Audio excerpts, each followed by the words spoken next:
Hey everybody, welcome to the Sharp Tongue Podcast. I'm your girl Jessimae Peluso. How are you living, learning, and loving? That has just become our beginning tag, and it's really what I work on every day. I work on trying to live better, love better, and learn a little bit more. How are my Maybays? Has this moniker, has this alias caught on? You guys are my Maybays. It's sticking for me. I hope it sticks for you. Thank you guys so much for being here. Every week you come back and listen is truly an honor for me, and I really appreciate your listenership and your continued support. If you guys feel so inspired to leave a rate or review on the Apple iTunes app for this podcast, that would be amazing. Would it be too much to ask? Go over to the app. Tell the world how you feel about the Sharp Tongue Podcast. And hey, maybe this holiday season, take an episode that resonated with you and send it to a friend who maybe could use a little bit of inspiration or laughter or both. Thank you guys so much. I really do appreciate you. And this week, we're diving back into our Grief Survival Guide mini-series. It's been a hot minute. We are at 340 some odd episodes now. And the last Grief Survival Guide episode we did was episode 325 with my friend Jay Allen, who has since gone on to wow audiences and continue to spread his word and his message through his music. And I'm so happy for him. He was on The Voice and he got chosen, and the world is opening up for him. And I'm so happy. If you guys want to listen to that episode with my friend Jay Allen, it's episode 325, Finding Your Purpose. It was really an in-depth conversation. The sound on that was a little challenging because on his end, he had some connection issues. So please be patient with the sound on that episode. I truly apologize, but I believe the content far outweighs the issues, the audio issues that we had. And this episode is a Grief Survival Guide episode with a gentleman who fell into my sphere by chance. I think just from me being in the Alzheimer's community and having been vocal about what happened with my father's vascular dementia, which is what my father was diagnosed with and died from the year 2017 to 2018. Since embarking on that journey, because it was such a short year for us, you know, people with Alzheimer's and dementia alike survive on an average of 5 to 8 years, sometimes even longer with the disease. So my sister and I, my family and I kind of felt like we got the Cliff Notes version of that disease. And I continued my education and my advocacy beyond my dad's death, posthumously, if you will. And it really propelled me into a whole community that I didn't even know existed. And after having this conversation with the guest today, I realized there's more to do, and there is more of a community and more resources than I ever even hoped for. And that's the interesting thing about dealing with something like Alzheimer's, where you're grieving the person who's alive and having to grieve them on a daily basis. And if you are one of the unfortunate loved ones or caregivers of the person who's diagnosed, you are on a long journey that is heading to one destination, unfortunately. So the resources matter because you still need help. And for me, even though my father has been dead for a few years now, I still feel the traumatic experiences today, not as deep, but I still feel them like I did when we were experiencing it and going through it. And I do feel like I want resources for myself, but also to expand the community for others like myself who don't realize that there are ways to cope and that there's relief, and there are programs that can provide relief and community. That's the beautiful thing. And so I found this gentleman because of all of that, because of my involvement with it and my continued desire to educate myself and to further the conversation on my platform. That's essentially one of, I guess, a purpose that I discovered on the other side of experiencing that with my father, is having such a huge platform, is a responsibility, but it's also an opportunity to share an experience that a lot of people are dealing with. And enter our guest today. Our guest today is former Wisconsin Governor, Mr. Marty Schreiber. He has written a book about his experience with his wife, who has Alzheimer's, and his experience being a caregiver. He shares this honest and practical and heartfelt wisdom to help Alzheimer's caregivers learn, cope, and survive. The title of the book is My Two Elaines, Learning, Coping, and Surviving as an Alzheimer's Caregiver. And Marty Schreiber shares his heart-wrenching 18-year experience of watching his wife, Elaine, transform into a person who no longer recognizes her husband and children. And his message for fellow caregivers is there is hope in the sorrow and strength in knowing you are not alone. And I think that's one of the biggest issues with Alzheimer's. Like he says, it's not a chicken casserole disease. And we get into that in the episode. It can be a very lonely disease to have for the loved ones who end up becoming caregivers of the people in their life who become diagnosed with this terrible disease. And Schreiber's story comes at a crucial time. According to the Alzheimer's Association, more than 11 million Americans are currently caring for someone with Alzheimer's or other forms of dementia. That's a huge number, and it's predicted that this number will continue to rise while resources for caregivers and the families of patients remain the same and sparse. Alzheimer's, I found out with my family, is one of the most expensive diseases you can have because inevitably you will have to take care of the person. And I promise you this episode isn't all heavy. While it is a heavy subject, we have to talk about these things. You guys know, if you're fans of mine, that this is a passion of mine. And we love to share information and provide resources. And obviously, the Grief Survival Guide was made for that. I wanted to share my experiences with it because I know everyone deals with it on a daily basis.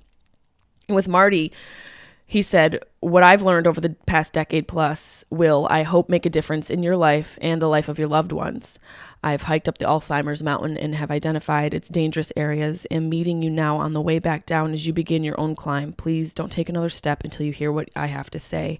And I agree. I wholeheartedly agree. I consumed this book, My Two Elaines, in days. And it was a little triggering for me, but also I wished, when I was done reading this book, my first thought was, I wished I had it when I discovered and when my family discovered what was going on with my father. It really does read like a caregiver's guide. It's one part love story, one part practical advice. It includes not only insightful takeaways of what he wished he knew sooner and had done differently as a caregiver for his wife. It also features excerpts from his wife's personal journal. The woman who became diagnosed with Alzheimer's, recounting her thoughts, her concerns, and frustrations as this disease progressed. And there's helpful resources. There's a Q&A with the neuropsychologist, Dr. Michelle Braun, equipped caregivers with the right questions to ask and empowering them to advocate for their loved ones' needs as well as their own. So this book has a lot to offer. Alongside with his co-author, Kathy Breitenbacher. I'm sorry if I'm butchering your name. He shares his hard-earned wisdom gleaned from nearly 2 decades of caring for his wife. And while he also gives readers permission to feel the spectrum of their emotions, he includes a lot of humor, which is what endeared me to him beyond us having this parallel experience. He uses humor, and he's very open about being a man and being a man in an era where men are men and having a difficulty asking for help. And his ultimate mission is to help caregivers and their loved ones find a way to live their best lives possible. I highly recommend My Two Elaines, Learning, Coping, and Surviving as Alzheimer's Caregiver. It releases June 13th, 2022. So that means you guys can purchase it. It is available. I will put the link in the show notes. So without further ado, I hope you enjoy and get so much from this conversation I had with the delightful former Wisconsin Governor, Mr. Marty Schreiber.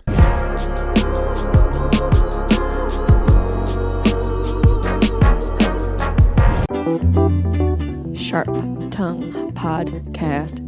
Beep, beep, beep, beep, beep. You're listening to the Sharp Tongue Podcast. I'm your host, Jessimae Peluso. It's a personal look. Well, it's not really a look because it's a podcast. I'm already fucking this up. This is kind of like a verbal comedy diary, a deep look into the crevices of my mind. It's gonna get dirty. You might cry. You'll probably laugh. Hopefully you'll laugh. The whole point is for you to laugh, but you also might cry. I talk about my family. I talk about farts. I talk about love, loss, comedy, how hard it is to make it in this biz. I'm a fucking professional. Each week it's something different. Sometimes I have a guest host. Sometimes it's gonna be a movie companion episode. Sometimes I just ramble about the bullshit I dealt with the week before. You never know what you're gonna get. It's raw, uncut, and funny. It's me. Hello. Hi, Marty. How are you? I'm gonna get you in my ears. Hold on one second. All right. Okay, let me get you so I can hear you and get my microphone set up. Let's see. We're using this. I can hear you. You can hear me? I can. Yes, I can. You sound very nice. You sound nice as well. I am so excited to have you here. I've already described you in the intro, but many know you for your service to the people of Wisconsin and the state Senate, the lieutenant governor, and ultimately the 39th governor of Wisconsin. What a title to have.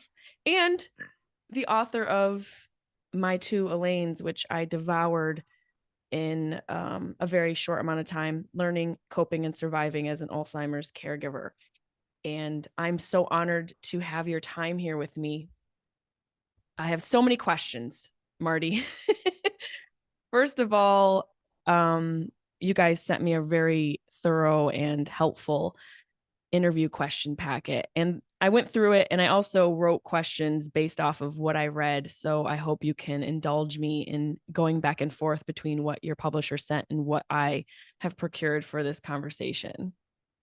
I would be fine. So my first question is a question I had, and it's also based off of your questionnaire from the publisher, is why did you write this book? I concluded, well, first of all, my wife has been diagnosed with Alzheimer's going back some 20 years.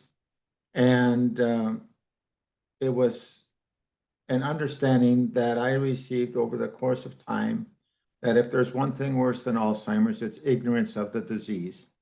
Ignorance of the disease by the medical profession, ignorance of the disease by we, the caregivers, ignorance of the disease by churches and synagogues and parishes and so forth. And I realized I had messed up on so many opportunities for joy with Elaine while she was on this journey.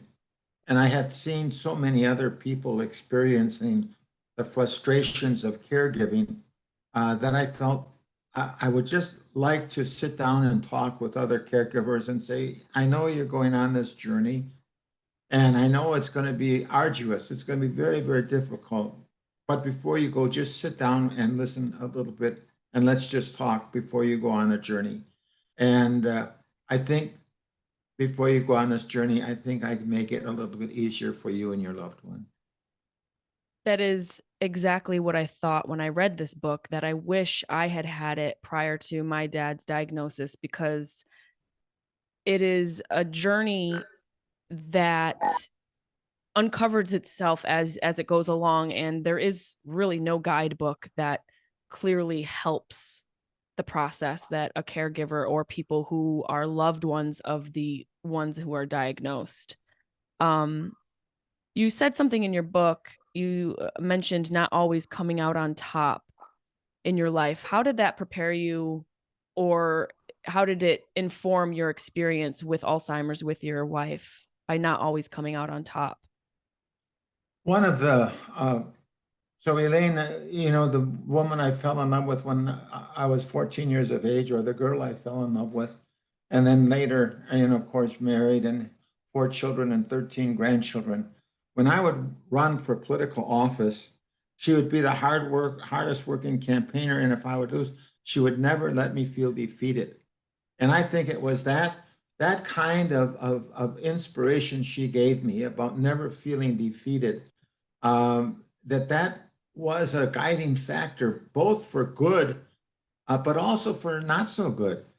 because if I were determined that I was not going to be defeated or let this disease defeat me, what happened was it became a battle between myself and Alzheimer's, and not how can I help my wife best survive and best be comfortable and best have moments of joy.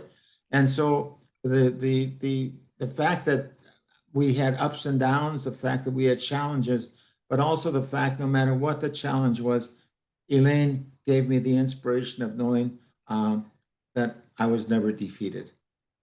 She sounded, she sounds, and in her life and her past, like an incredible human being and so intelligent and so self-motivating. Um, you said that when she was diagnosed, she went out and got a bunch of books. Tell me about that. Well, she went out and with the diagnosis, and it was almost, and this may be a bad analogy, but it was almost as if she could gain redemption away from this disease by the more she read. And she was sort of hoping that she would get some kind of a further, deeper understanding that would stop the progress of this disease. And so she tried to get a hold of every book and read every book. And of course, that if you read up on Alzheimer's, there is no happy ending to this disease, that's for sure. And uh, so, on the one hand, she read these books to try and get for her a better understanding.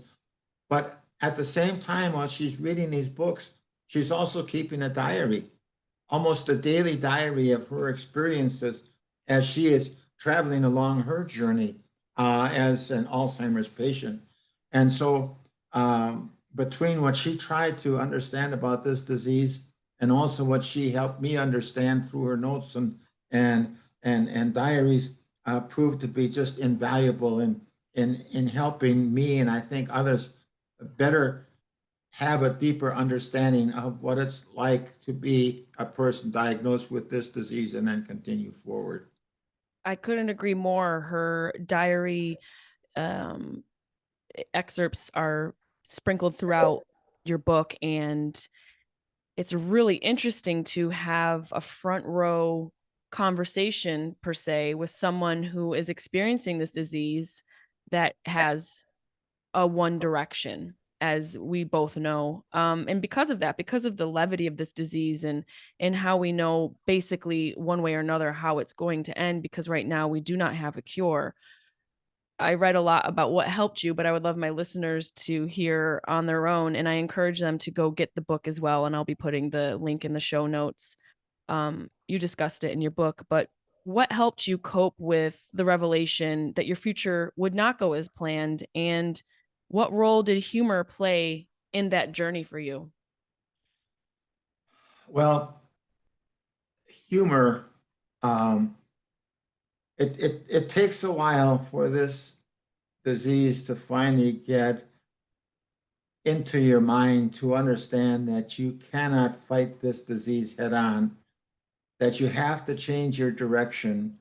And the direction then is to help your loved one and also the caregiver live best life possible.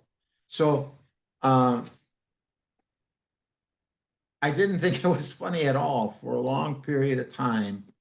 And I was becoming so emotionally strung out Mm, in this disease as I saw my wife sort of disappear. But one thing about these diaries and notes, just to get there for a moment, mm-hmm. what the situation was, until I found her notes on her diaries. Well, I want you to know we had prayed together and we had cried together. And then I found these notes, and realizing as I read these notes, I finally understood the courage that it takes to be diagnosed with this disease and then continue forward. I Mm. finally began to understand, and I sort of thought I knew it, but never did I understand the depth of concern and worry. But I also never understood how important I was in Elaine's life. And many times in her notes and diaries, and we couldn't get them all in the book, but many times she said, you know, how much she depended upon me and how I have to take care of myself, Marty, not only for myself, but for her too. And And I finally began to understand what what I needed to do. And one of the things I needed to do was to take care of myself, because I was like a lifeline to Elaine. In other words, you read in her diaries how she's worried about what the future might be, and she's talking about what might happen, but then she's also looking to me, and what was I doing? Well, I wasn't taking care of myself. I wasn't eating right. I wasn't sleeping right. I wasn't getting enough exercise. I got involved what I call the caregiver's poison, and had a couple martinis every night, because that was finally some relief. And then I'd have a few more martinis, and that was even some more relief. And so what was happening then is I began to realize that the very thing that I love so much, my wife Elaine, what I wanted to do for her, I was destroying, because I wasn't taking care of myself. I wasn't getting help. And so I began to understand that I have to get help. Now, this is not what you call a chicken casserole disease. Let's assume hypothetically that I fall and break my hip. I'm laid up. Well, people bring me a chicken casserole. Or if I have open heart surgery, they know I can't get around. They bring me a chicken casserole. With Alzheimer's, because people are ignorant of the disease, friends I may have had for 30 years, neighbors and so forth, because they're ignorant of this disease, they do not know how to react. And because they don't know how to react, they step in the background. And because I'm not smart enough to share with them what's going on, because I'm not smart enough to ask them for their help, that whole process causes me not only to be overtired and frustrated and discouraged and be grieving and depressed and so forth, but also what is happening is I'm beginning to feel like I'm being deserted by my friends. Oh my gosh. Well, finally, I began to understand that I've got to get help for myself so that I can be helpful to Elaine. And that was one of the most important learning experiences, but another learning experience which began to settle in, not soon enough, but eventually I got there. And that is to understand that as long as I tried to keep Elaine in my world, no, Elaine, it didn't happen on a Thursday, it didn't happen on a Friday, it wasn't the Joneses, it was the Smith. The more I tried to pull her into my world, the more frustrating and the more discouraging and harmful it was for Elaine as well as for me. Once I began to understand that I had to let go of this person who once was, at that time, then I could embrace and help this person who now is. Once I began to understand this is not my battle against Alzheimer's, this is my goal of helping my wife live her best life possible. One of the ways of doing that and joining her world, is to well, what I call therapeutic fibbing. You know, she once asked me, "How are my parents?" I said, "Elaine," I said, "they're both dead." The shock on her face when she realized that she maybe didn't say goodbye to her parents, much less attend the funeral. Well, the next time she asked me, "How are my parents?"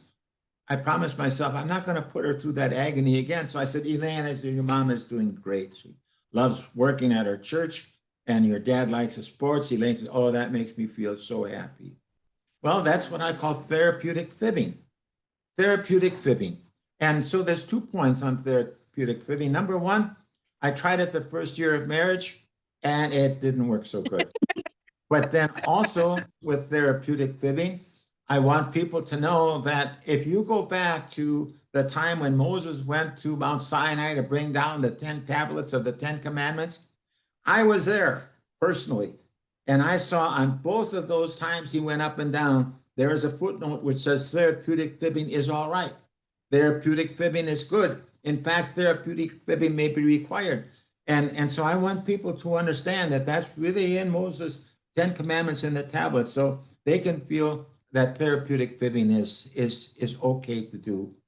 But then when I say join the world of the person who now is, then this just was something of an experience.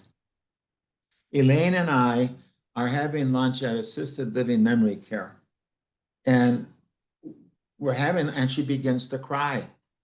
And I says, "Elaine, why are you crying?" Well, she says, I'm beginning to love you more than my husband. Well, I didn't ask her what's wrong with your turkey husband. I didn't do that. But what that proved to me was that it was not necessary for her to know my name in order for our hearts to touch. And I want you to know that I have seen so much pain that people experience when their loved one does not know or remember the name. And I said, that's okay. They don't have to remember your name. A hug or holding of the hands or the singing of a song. You know, what is the great author said, I may not remember what you said, but I will always remember how you made me feel. And so once I began to understand this whole situation of joining her world, life became easier. And once I began to understand that I was a lifeline for my wife, Elaine, and if I was afraid lifeline, meaning that I was weak and so forth, I would throw her something that would give her security. And if she would grab onto it, it would break because I wasn't taking care of myself. Well, that's a long answer to your question. You answered about 10 questions as you were going along. I was like, got that, got that. I Sorry. can, it's amazing. And I can totally relate. I think one of the biggest takeaways, besides having so many takeaways from that, was essentially how you make Alzheimer's your friend in a way. And you talk about therapeutic fibbing, and me being a performer and entertainer, we refer to it, or I refer to it as, for my own survival, playing improv with my dad. I would yes and all of his suggestions. And essentially, what you're saying and what I'm hearing and what I experienced is, when you're dealing with Alzheimer's, it is their world as you know it. And the more you take a seat in their world, the less anguish you're going to go through for yourself. And the other thing that I've learned is to try to not take what they say personally, because Alzheimer's can be such an acerbic disease, meaning that the things they say, like her forgetting that you're her husband, even though she still has that feeling, those words can hurt. But finding a place to know that that's just the disease talking. I do want to touch on, you made a great analogy that Alzheimer's is not a chicken casserole disease, and that it is a disease that separates us. And that's unique in that, you're absolutely right, where if you have a physical injury, people can see your pain and see that you're hurt, but with Alzheimer's, it's all internal. So you did talk about realizing that you needed support. And I wanted to ask you, because you are what I consider a very traditional man, and I mean that with all respect. You're a very traditional man, and there's a dying breed these days, so it's nice to see. I wanted to know how you felt as a man, realizing you needed that support. And you mentioned that you realized you weren't man enough. This is actually what you said from your book. I wasn't man enough to know I needed help to deal with my wife's health problems. So how did you come to that realization, and how did it feel to relinquish control knowing you needed help? It was almost an intervention by my children. They sat me down and they said, Dad, um, you're not taking care of yourself. You're ill. You know, you could die before mom, and we don't want to lose both parents. And so it almost was a slap aside the head. And sometimes we men need a good slap aside the head because we don't like to ask for directions, so to speak. And what I finally learned is that it's courage to ask for help, but also to ask for help means you're not giving up. And hypothetically speaking, we could be surrounded by the enemy, and everything can look hopeless. But we know we can maybe get help. But to say I'm not going to get help, well, that's giving up. But to say I am going to get help, but there's also then, okay, now I understand I can't do it by myself. I need help now. Now, what do I do? People will say, well, let me know if I can help you. Well, I'm not, caregivers don't say, so, yeah, okay, you can help me, so forth and so forth. And so, what I try to advocate for friends of caregivers and loved ones and say, hey, can I go pick up the drugs from the pharmacy, or can I loan your mow your lawn, or can I take the oil to be changed, and so forth. Some specific kinds of things to help the caregiver get some kind of relief, because that relief ends up being so important for the individual caregiver to reestablish their bearings. And as I talk about therapeutic fibbing, there is also irrational irritability. And that irrational irritability comes out in caregivers when we become overtired, when we become distraught, when we become depressed. And now all of a sudden, and also, as you may know, we caregivers watch our loved one disappear a little bit every day. And we think that we finally have a way of helping our loved one. And we wake up the next morning and they've disappeared even more. So what did I do wrong? And we work harder. And now it is even becoming more discouraged, Gene, because now we feel guilty because we're not doing our job. Okay, now here's what happens. We're overtired, we're distraught, we're feeling a failure because we can't take care of our wives. So we're beginning to think that we're really turkeys. And so someone gives us the slightest indication that they think we're a turkey as well. And I think our own ego will allow us to say, well, I'm no good.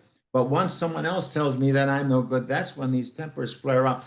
And we have to be careful of that, because you can say some very damaging things that hurt people. And I've done that more than once, and I regret it. And another reason for me to appreciate you and what you are doing and your show, so that we can begin to help caregivers better learn to understand how they can learn, cope, and survive, and to also deal with, if there's one thing worse than Alzheimer's, it's ignorance of the disease. I wholeheartedly agree. The ignorance of the disease is staggering, and your book really feels like a Bible for caregiving. You mentioned in your book, I'm quoting you, caregiving is a continuous process that puts unprecedented demands on your time, energy, and emotions. And all of this is done without training, which is really alarming. I want to ask, how, in your opinion, has the number 6 cause of death in our country, alongside with caregiving, how has that come without any training, in your opinion? And do you see reform on the horizon? There are some people who are beginning to understand that we've got to be doing more for caregivers, that we've got to be helping them understand this disease.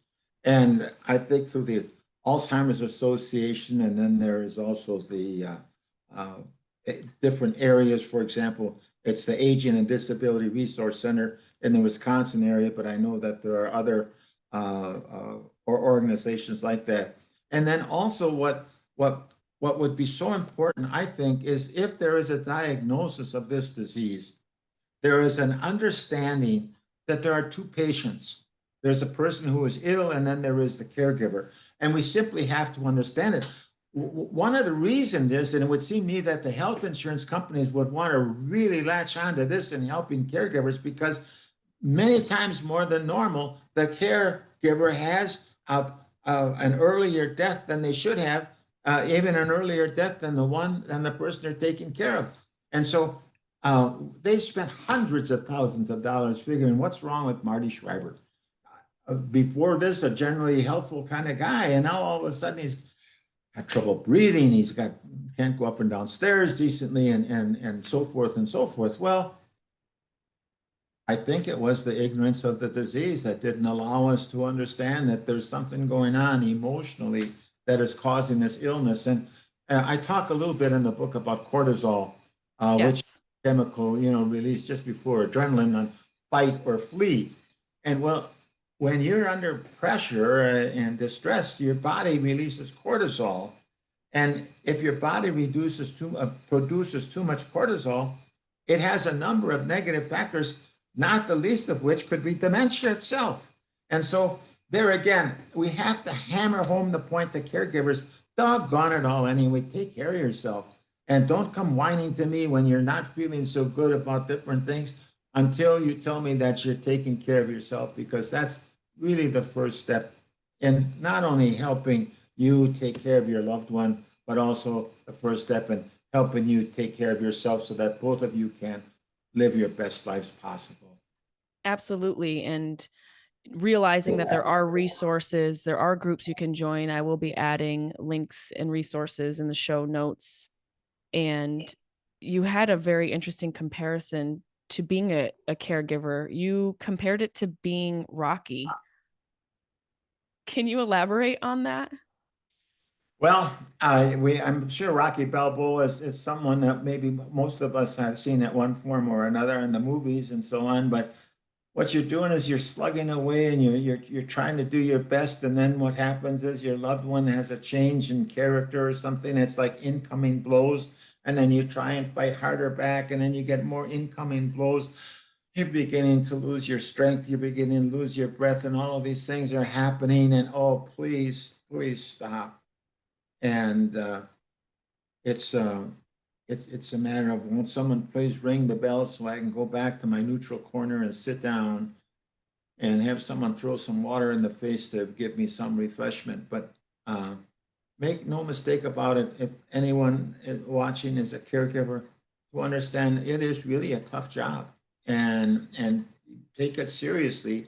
And if you can do take it seriously, you're going to have a better life. You're going to be able to experience moments of joy. And gosh, a simple moment of joy with your loved one is such a wonderful experience, and you can always look forward from any of those, any of those. Yes, I refer to those as moments of lucidity when the essence of the person would come back for a brief moment and they felt like such gifts. It was such a reminder that while the disease has driven and taken over this person, their vessel, their brain, the love and the essence of who that person is still exists within them. And that we are watching the disease take over the cockpit. Um, you spoke about your children. You're very open about your struggles and you succumbing to your own problems when dealing with the disease. And you talked about drinking and you talked about healing and reaching out to a support group and finding your own resources. I'm wondering if you talk about your children's relationship with the disease and how did that help you? What did you learn from watching your children experience their mother slowly slipping away from day to day?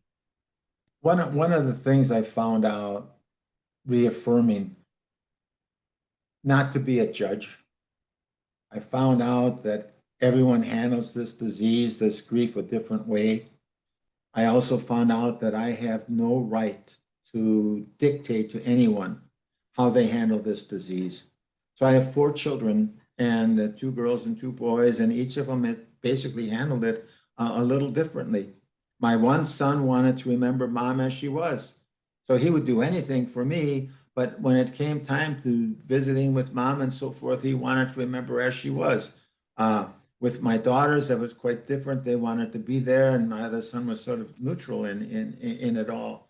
And so some of the things we do to ourselves, we don't take care of ourselves. You know, we become irrationally irritable. We think therapeutic fibbing is wrong, which it's not. But then we also get involved in these side issues of why doesn't someone do this or why doesn't someone do that, and why aren't. So Elaine had a brother and two sisters, and they have to handle it their way. One thing I wanted to mention that I wanted your viewers, listeners to understand. I did not intend, and I do not intend for this to be a sob story. You know, woe is me. I do want to and did want to and passionately feel I want to do whatever I can to help caregivers better understand this disease, because if they can, life can be better. And if they can, if we can get more moments of joy. And I would mention that people have written me who said it's not, this book not only helps caregivers for Alzheimer's, but it helps caregivers for all types of diseases and all kinds of tough situations. And so that makes me feel good. And I think why this helps people as caregivers for all kinds of diseases is the point that we meet the person where they are, and we don't get involved in side judgments, and we don't get involved in issues that have no relation, other than the fact that we don't think that's right or wrong and so forth. And to try and have the caregiver understand that if we can keep life simple, it makes such a big difference in people's lives and in how we can help our loved one. I am remembering being at my dad's house one night and watching him because we were taking shifts, and this was before we actually instilled the help of a home caregiver, someone that we paid, which we both know, and people listening may or may not know based off of what we've already discussed, but caregiving is extremely expensive. This is one of the most expensive diseases that you can be diagnosed with emotionally, physically, and financially. But I was there with my father, and there's this experience, this phenomenon that happens because of the way the brain is slowly losing its ability to process properly. This experience called sundowning, which I'm sure you're familiar with. Patients of Alzheimer's disease lose the capability to know what time of day it is or what day it is. So therefore, they're up at odd hours. And I remember watching my dad get up and pace and pace and pace and just really feeling completely helpless and feeling like I'm exhausted. My sisters are exhausted. We're having these fights. Like you said, everyone reacts so differently, and it brings out real ugliness in people because of that feeling of hopelessness. And I just wanted to reiterate what you were saying before, the importance of realizing there are resources, the importance of, even though your ego and your pride may come in the way, but you have to realize that if you're not functioning from a healthy place, it is going to be detrimental to anything else that you're experiencing in your life. And it's going to bleed in every aspect of your life. So I realized that in that moment that we needed help. We needed more help. And was a disease that you cannot do alone. There's something that you mentioned, and we touched on it a little bit, but I would love to hear you talk about it a little bit more. Not to make this a sob story either, but I do believe that this is important for us to break stigmas and also talk about the hard stuff. Why does dealing with Alzheimer's sometimes feel shameful? Well, because other people don't understand this disease, and uh, you know, if Elaine and I would go out for dinner with someone, she might reach over and grab someone else's wine glass. How embarrassing is that? Oh no, Elaine, that's not your. Well, no, Elaine, thanks for finding that wine glass and for moving it over because otherwise it would have spilled. She grabs someone else's coat. She may have issues, bladder issues, and and the our loved one is just in the process of trying to figure out where they are, who they are, and in that area of their life, they do things just to try and get some kind of a basis of I was going to say firmness, but some kind of basis of comfort. And they try all kinds of things. And what happens is, no, you can't. That's not your wine. No, you can't have another blanket over your shoulders. You already have one. And no, you can't do this. And why did you put the keys in the dishwasher? And why did you? And and and so we don't want to admit it. And there's the stigma, of course, to mental illness, and it's there's in some areas there's work in churches and so forth to create a dementia-friendly atmosphere where people can better understand this disease, and it's an illness, and you know cancer is an illness, and for some reason we can better cope with that when someone else has it than we can cope with Alzheimer's when someone else has it. And and I don't know, maybe other people have other better answers than that, but that's what comes into my mind. I So think it's a great answer. And, we talked a lot about realizing you need help. You mentioned in your book realizing the time when you need to pivot, and you talk about the pivot in caregiving. Can you talk about that a little bit more? What is the pivot in the experience of Alzheimer's? yes, well, there's two pivots. There's the one pivot by the caregiver, and then there's another pivot, God willing, uh, in the life of the person who is ill.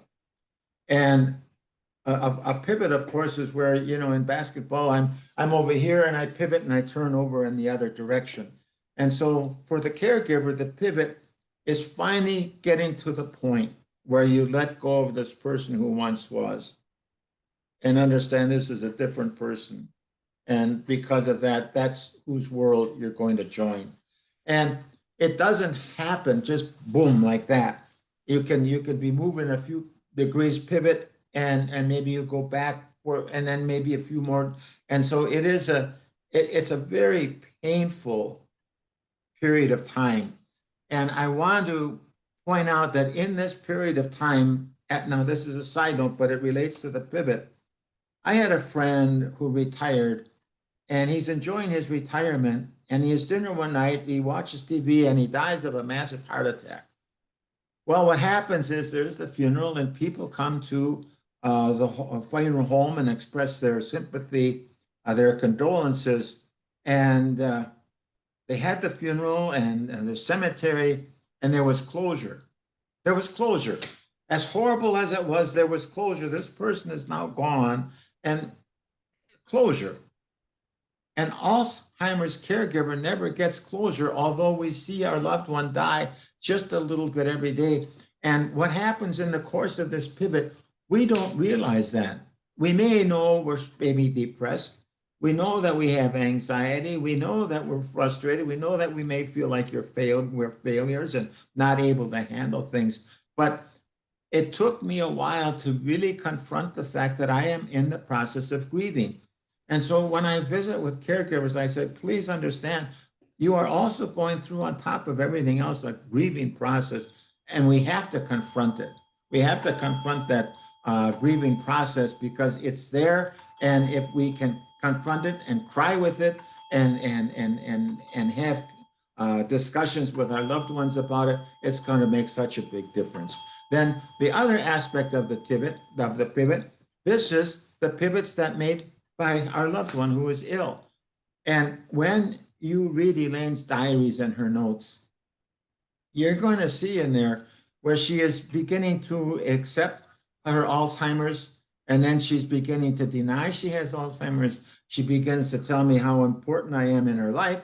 And then she even ends up writing that she doesn't want to be my wife anymore because I'm telling her too much on what to do. And so our loved one is going through this where they know they have the disease, they're trying to adjust to it and so forth. And finally, they get to the point where they're in their own world.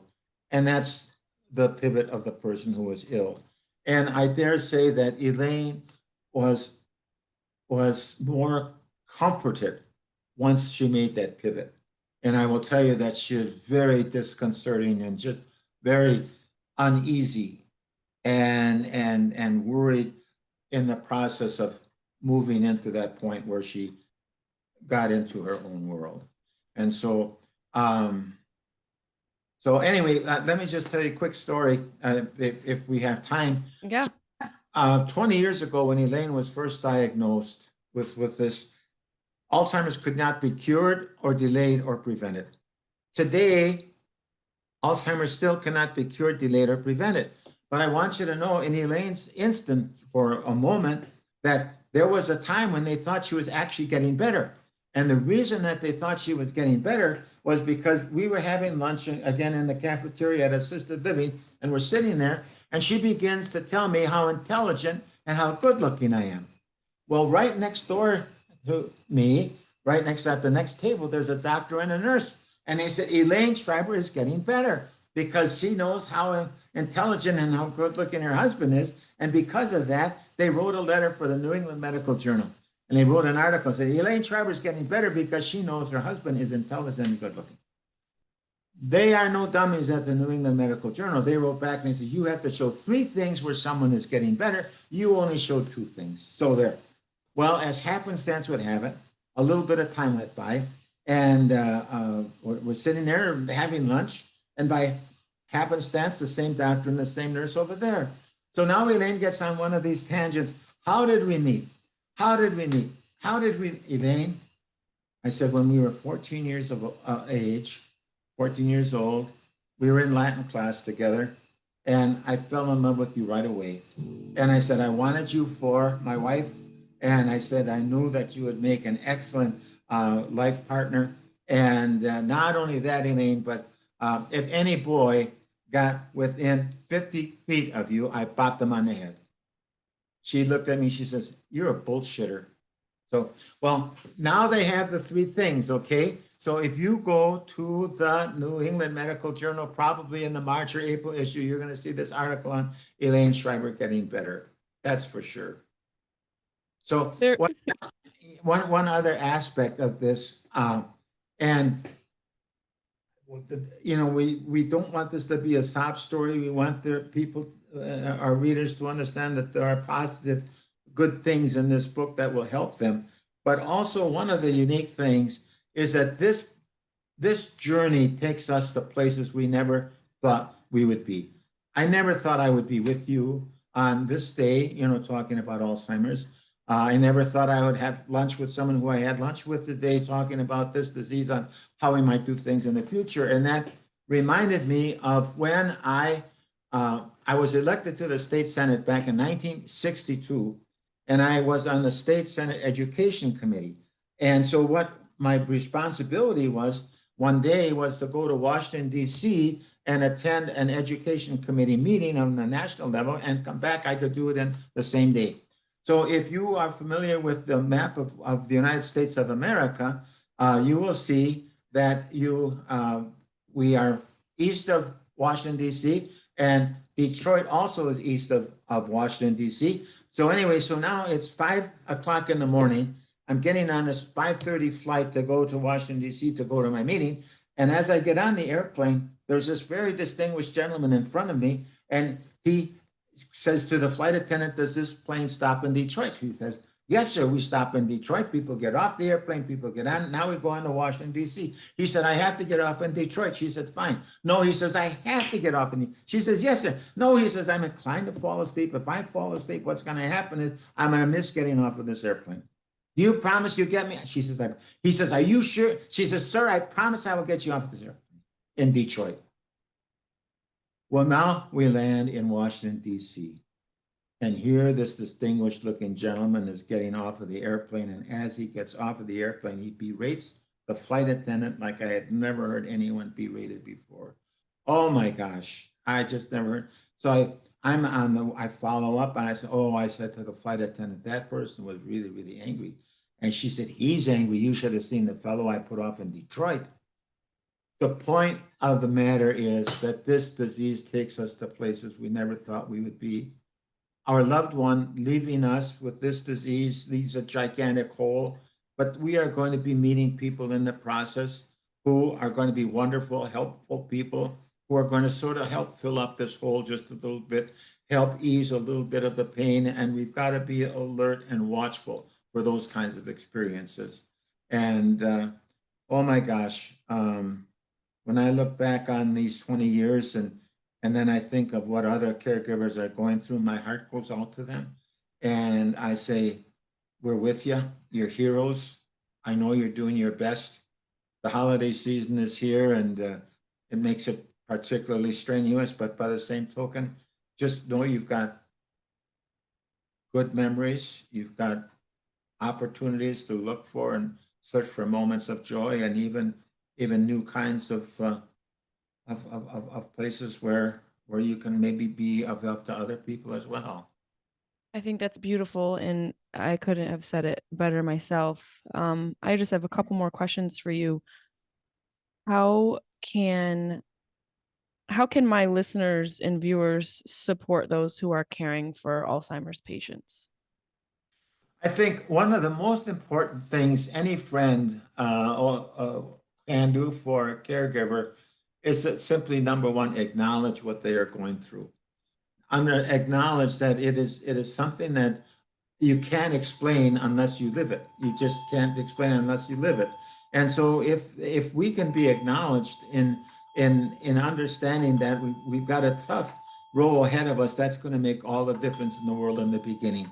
Then the next part is to try and understand this disease, to know that the mind is broken, so to speak, and that we cannot and should not be expecting anything other than this, our loved one, trying to find their way. It's almost as if they would be in a complete darkness, just trying to find their way through, hopefully grabbing onto anything that would give them security.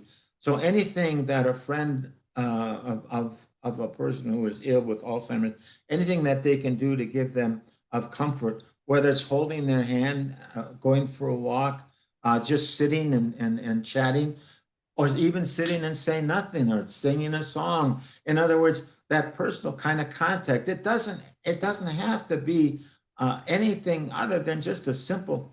We go back again to this, the poet. I may not remember what you did, but I will always remember how you made me feel.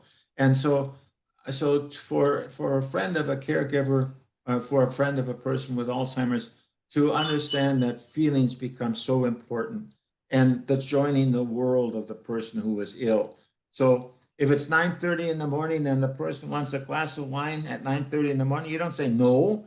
You can't have. You want red wine or white wine? Do you want it in a tall glass or in a smaller glass? Do you want to drink it with your friends, or should we invite your sister? In other words, redirection and therapeutic fibbing and joining their world. Those are really the good kind of important things that can be done. And then rather than saying call if you need help, maybe be more direct. I'm going to bring over some chicken casserole tonight. I hope you enjoy it. Or I'm going to do whatever. But that's a wonderful question. And I think for anyone to understand, and maybe particularly the friends and family of caregivers and those with Alzheimer's, to understand that if Alzheimer's is bad, ignorance of the disease is worse. And the more we can understand the disease itself, its symptoms and so on, the better off we're going to be for I would even say for the whole world. It's almost this disease is not going away in the near future. I don't see how we're going to, I would like to be hopeful and say we're going to come up with an answer. And it seems that any of the answers they're coming up with on the short term, the medicine is going to be so costly, probably prohibitive in cost for a very, very long time. And it's not going to happen with a snap of a finger. You're right about that, and I agree about that. Every time I have dug in a little bit to the research and even this new drug that has surfaced, being through the experience like you have, we have our own opinion and outlook on it. And speaking of outlook, I guess my last question, even though I want to ask you 100 more, I don't want to take up too much of your time. We might have to have a part two at some point here, Marty. um, I guess my last question for you is, what is the greatest lesson dealing with your wife's Alzheimer's has taught you? Simplicity, um, to be non-judgmental. I think simplicity, in other words, when you look and when you strip everything down, and you take away the Christmas presents and the Christmas decorations and the birthday presents and the new cars and the old cars and so forth, just the ability to enjoy someone's company for what they are. Uh, I can't tell you Elaine is not knowing or aware of what is going on, but to be able to have sat next to her, holding her hand, looking out the window and watching the rustle of the leaves and so forth. It's I think it's simplicity, the matter of enjoying life for what it is as it relates to the connection with another life. I think that's probably the biggest lesson. And I think that I am less judgmental. I think that I am more patient and understanding of children and grandchildren and friends and neighbors and people I don't know. I think I am, and I think I am as a result of understanding, again, just stripping everything away from what life is or isn't. It's that human contact that becomes so, that human relationship that becomes so important. I think that's what I take away from this. And I guess I also take away from this the fact that, as I said, you never know what's going to happen. And this disease takes us to strange places, places we never thought we would be. And we've got to look for those as being sort of like real blessings and opportunities to share and to grow and to teach, to learn. I think that's it. That's beautiful, Marty. I have connected with every single thing you've said. Your book was so beautiful. And like I said, I wish I had it ahead of time. The holiday season's coming up, folks, and we know that can be a triggering time for anyone in general, but especially those dealing with loved ones who are sick, who have terminal illnesses or illnesses in general. I highly recommend getting this book. It is a Bible for caregivers, and also it is laced with a love story and just a beautiful recollection of something that is so terrible. It's honestly, I'll remember this book forever, and I appreciate you spending time with me and sharing all of your experience and your information and knowledge, what you gained through your beautiful Elaine, both of your Elaines. And I'll put the link for the book as well as some resources, like I said, in the show notes. And Marty, you've been so kind. I appreciate you so much. And I wish you the best. I hope you have a great holiday season and Yes. continue to break the stigma. Yeah, well, thank you. And again, I salute what you do. Um, I know what kind of comfort you give people and how you're helping them gain a perspective that is going to help make their lives better. So thank you for that. That's really special. Thank you. Thank you, Marty. And I'll talk to you soon. I might need a part 2, okay? You call me anytime. You take care. Thank you.